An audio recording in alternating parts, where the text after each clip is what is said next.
Inspector General of Police hands over rescued kidnapped medical students to Vice Chancellors of Universities Jos and Maiduguri. Our officers engaged the kidnappers in a well-coordinated tactical offensive. I am pleased to inform you that the kingpin of this notorious gang was neutralized during an exchange of fire with our operatives.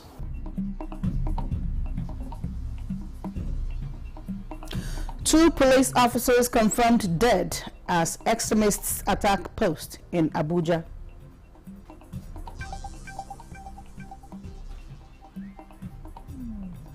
Six lives lost to recent flooding in Adamawa State.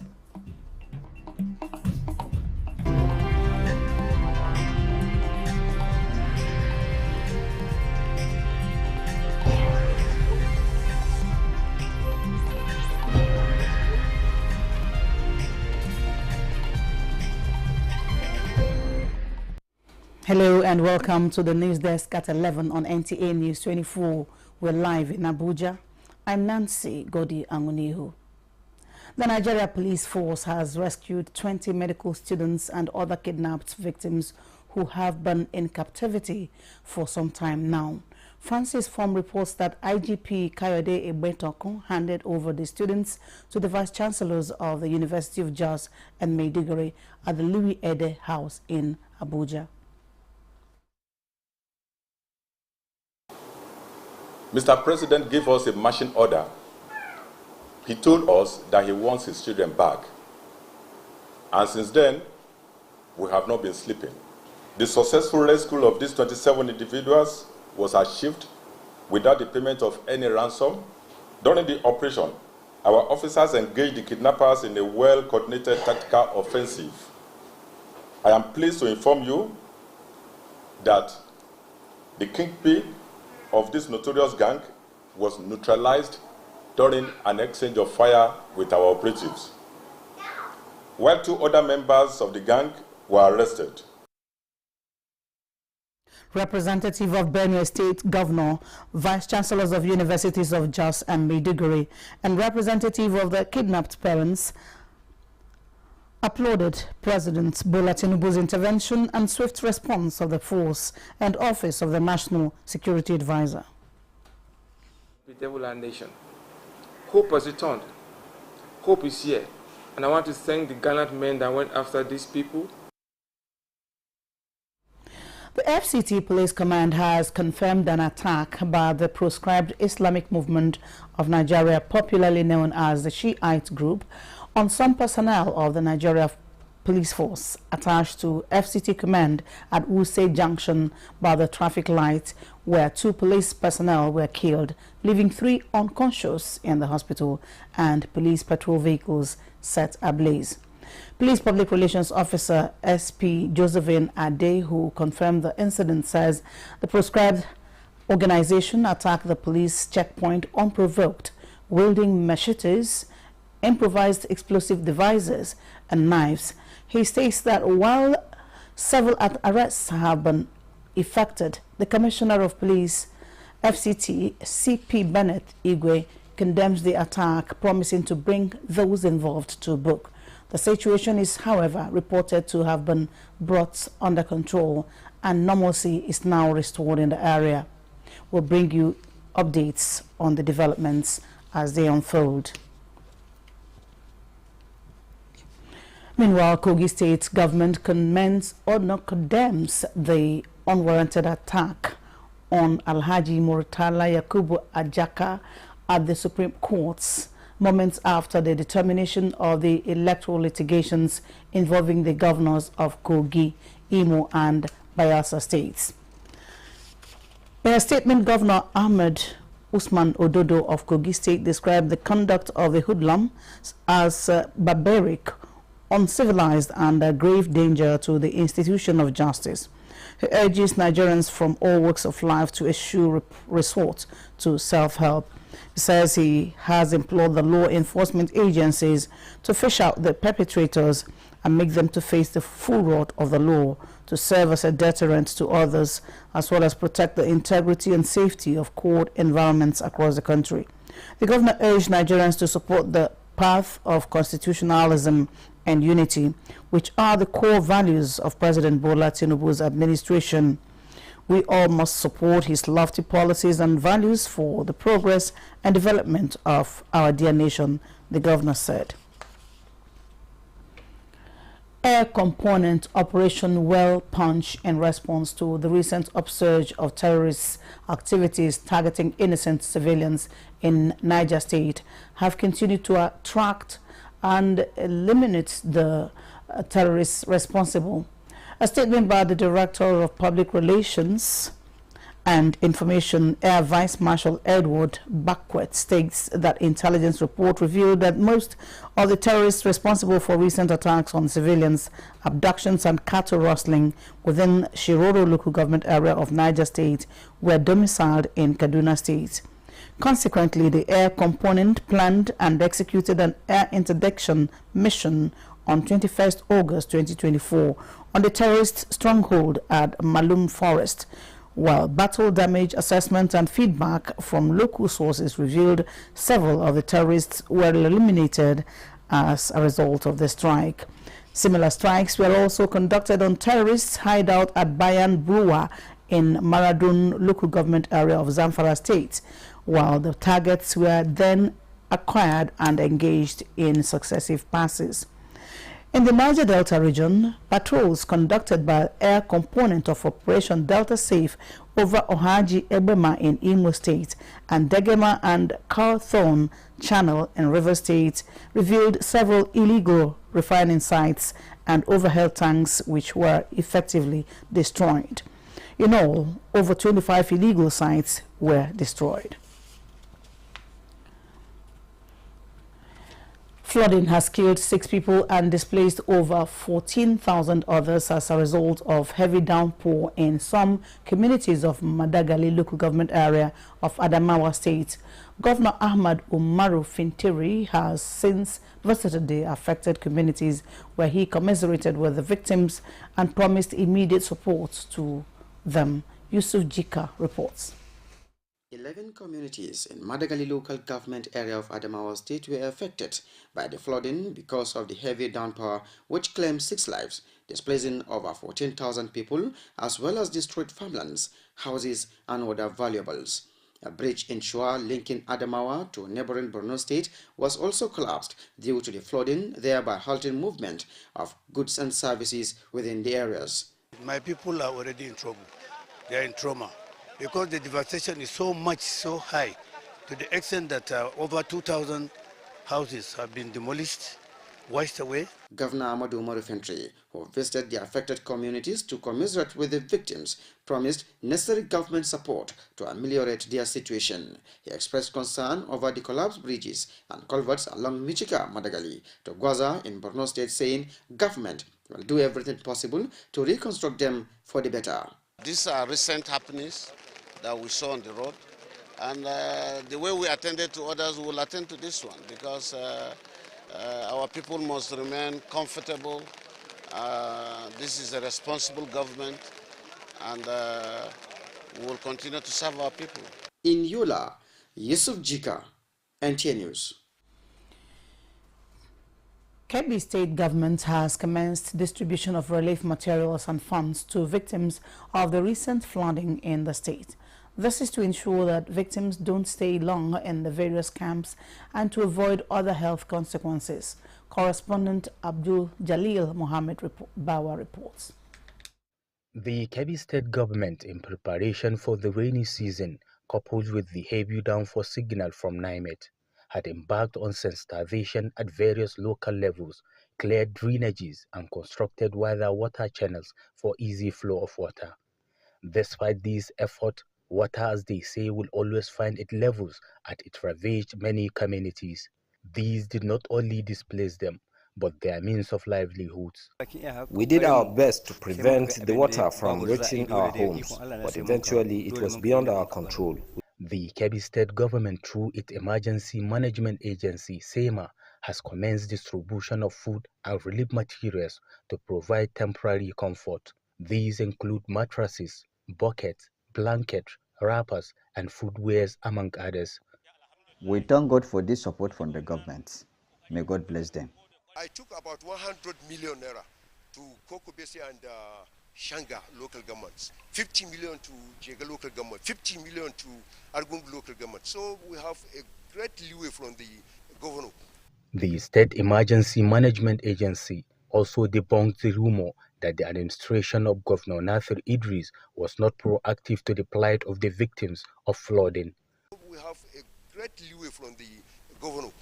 We can just, whether he's around or not, once there is any disaster, we just take up and because he has given us. So he also disclosed that SEMA is currently collaborating with NEMA to assess damages and provide relief materials to victims of the disaster. In Birnin Kebbi, Abdul Muhammad Bawa, Nta News.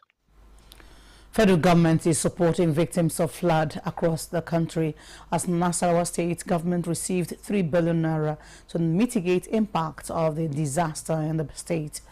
Governor Abdullahi Sule said the fund will be judiciously used to rehabilitate victims of flooding in the state. Aliyu Tijani reports. As rains intensifies across the country, more communities are being ravaged by flooding, with houses destroyed and farmland washed away. Nasarawa is one of the states hit by the disaster this year, and federal government steps in to bring succor to victims. 3 billion naira provided to support victims of flood in the state, and Governor Abdullahi Sule commends President Bola Tinubu for the intervention, assuring that the fund will be judiciously used. We want to make sure that every kobo we spend out of this 3 billion is accounted for and it is related to flood. Also, the people of the state appreciate President Tinubu for approving the conversion of the Lato Araf Specialist Hospital Lafia as Federal University of Lafia Teaching Hospital. The gesture, Governor Sule says, excites people of the state. The first approval for the conversion actually came during the past administration, but as at that time, the approval was for the relocation of all the doctors, all the personnel and facilities, from FMC Kefi to come here, which was not exactly what we wanted. So we kept delaying and kept writing and kept pleading. Other issues discussed at the State Executive Council meeting include payment of pensioners for local government retired staff, which the state government says henceforth will be funded by local government authority in view of Supreme Court judgment that affirmed their autonomy. In Lafia, Aliyu Tijani, Nta News. It's time for us to take a break on the news. More reports when we return.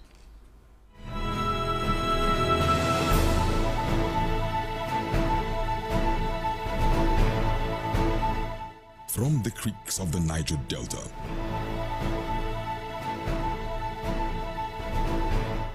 to the breathtaking scenery of the plateau,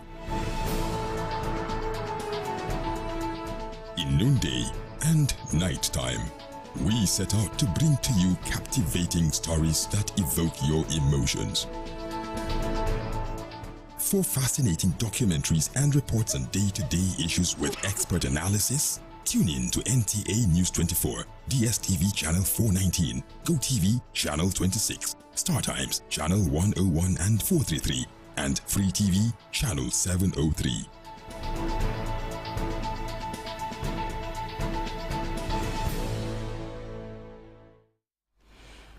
President Bola Tinubu congratulates the Governor of Borno State, Professor Babagana Umara Zulum, as he marks his 55th birthday. The President commends Governor Zulum's hands-on approach to leadership demonstrated by his unchoreographed pre-dawn inspections of rural clinics and critical agencies to ensure their smooth operations and that staff are on hand to provide essential services at world-class standards. He also applauds the governor's courage, exemplified by his personal interventions in security situations in Borno State and in the recent resettlement of displaced persons.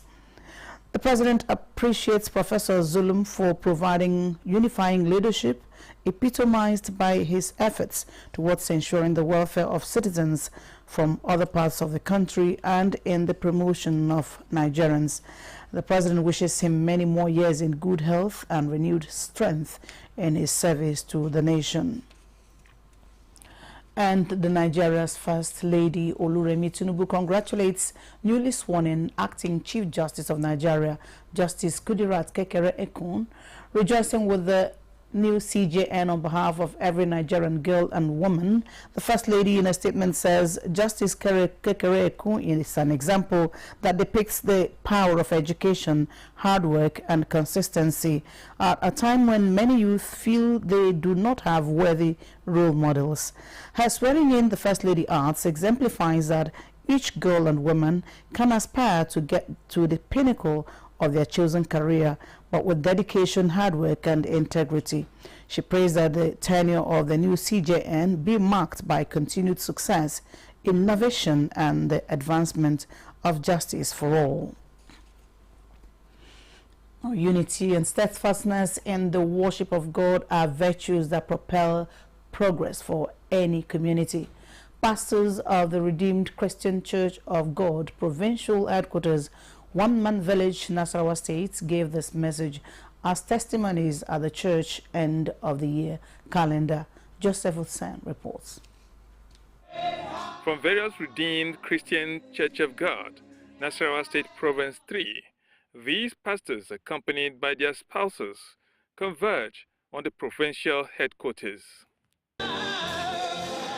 This time, it is not a usual preaching of the gospel or other major church engagements, but a time to dine and wine, as well as share testimonies on God's grace and guidance through their ministerial years. Another church calendar year, and we felt before we launch in, we should be able to come together to appreciate ourselves for how the Lord has helped us the last 1 year. It gives us a way of uniting together, and it also makes us to believe that as families that come differently, at least we'll be able to share experience and be able to know more about ourselves. So pastors are often tasked with the task of looking after other persons, and most of the time don't even have time to take care of themselves or to take time apart and mingle within themselves. And reflecting on the activities of the past 1 year and seeing how we can redefine our service. And I'm sure we are taking 1 or 2 lessons, and with that we're going to re-energize ourselves. Indeed, there was no dull moment with events like the couples dance competition. Yes, a time to recreate and reflect on the journey so far, and a time to socialize with these men of God, while refreshing them up for the task ahead.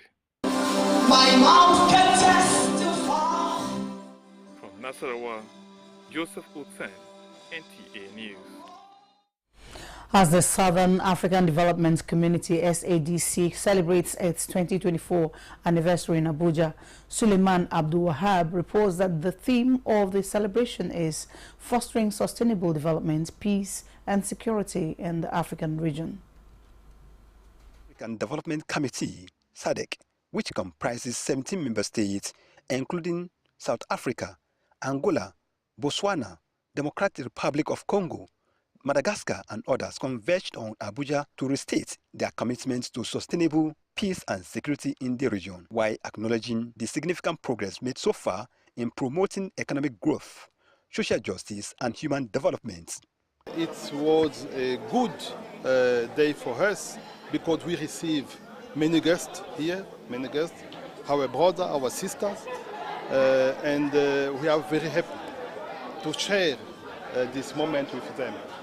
Thank you very much, SADC, for exist, for development, and for continue work with Cuba in many areas of the cooperation. Director General of the Voice of Nigeria, Von Jibrin Ndas, said the media plays a vital role in modeling African narratives, adding that Africa needs to always promote and tell their own story. We need to be very deliberate as countries, more intentional in creating positive narrative about our own country. And that's why I made reference to both public and private media organizations, the need for countries across African countries to encourage what you call farm trip, familiarization trip for journalists who are on the beat to know these countries so that they can escalate and share positive narrative about this country. SADC also thanked the former chairperson, João Lourenço, for his leadership and commitment during his tenure and welcomed the new President Emerson Mnangagwa as he takes the aim to pilot the organization forward. In Abuja, Suleiman Abdulwahab, Nta News. This is the news desk at 11. Here is a recap of our top stories. Inspector General of Police hands over rescued kidnapped students to Vice Chancellors of the University of Jos and Maiduguri. Our officers engaged the kidnappers in a well-coordinated tactical offensive. I am pleased to inform you that the kingpin of this notorious gang was neutralized during an exchange of fire with our operatives. Two police officers confirmed dead as extremists attack post in Abuja.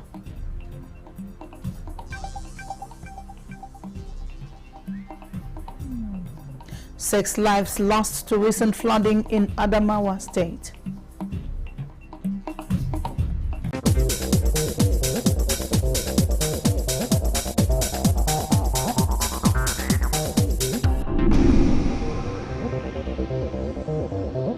This is Nta News 24. The Federal Capital Territory Administration says it will continue to promote activities and programs that are in tune with culture. Mandate Secretary for Social Development Secretariat Aminu Ibrahim made this known at an event to mark World Culture Day with the theme Cultural Diversity, a Bridge to Peace and Development. Aisha Uba-Ali was there. The event was to mark the World Culture Day, which was supposed to be in May. It was an event targeted at promoting nothing but the rich African culture, diverse ethnic groups, and the unity and diversity of the Nigerian people, as the art and culture complex was the convergence point. From food exhibition to fashion parade, dance performance by different troops. Well, two things are essential. The cultural diversity is already there, but we need to promote two things that relate to it. First, a deep knowledge of Nigeria by Nigerians. A lot of Nigerians don't know 1/10 of Nigeria. So we need to craft things that will make them know Nigeria better. Start teaching your children. Start teaching them your languages. From the languages, we now go to the culture, the food that are indigenous to those communities and tribes. Speakers say the display of different delicacies from different parts of the country is to showcase the rich Nigerian cuisines, which is in line with the theme for this year's celebration. In Nigeria, we have diverse culture. The theme of the festival is culture in diversity. Yes, we don't speak the same language. What is accepted in one area may be a taboo in another place. No problem. But there are still things that unites us. And one of that things that unites us is food. The permanent secretary of the Secretariat, Asma Mukhtar, believes the promotion of culture starts from the family level. And appreciate their culture so that everybody will be it will be inclusive, you know, every one of us will feel appreciated, we feel accepted. The event climaxed with award presentation to the best male and female dressers. Aisha Uba-Ali, NTA News. The remains of the late Emir of Ningi, Yunusa Muhammad, have been buried in accordance with Islamic teachings of the Emir's cemetery inside the palace, Muazu Hassan reports. These are the teeming people of Ningi Emirates, family members, friends and sympathizers from across the country, paying their last Islamic respect known as the funeral prayer led by the chief imam of Ningi, Dr. Usman Liman. After the funeral prayer, the remains of late Yunusa Muhammad Danyaya is buried according to Islamic rites at the Emir Cemetery. Bauchi State Governor Bala Muhammad, former governors of Bauchi and Jigawa states, former and serving legislators, as well as first-class emirs from across northern states and beyond, have attended the burial of the late emir, who was described as talented, a responsible leader who has always put his subject first in his mind. He is a father to all. He is a father to me. He has impacted positively to the growth and development of his emirate, and indeed Bauchi State, Nigeria as a whole. For me, it's a great loss. I commiserate with the people of Ningi because they have lost a gem.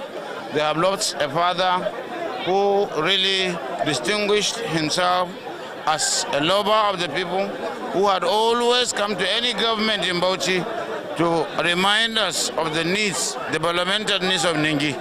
I really felt it's a great loss. It's difficult. We have lost a big man. We have lost an elephant. We have lost somebody with a big shoe. It's difficult to have his shoes filled. However, God always provides us with people who take over.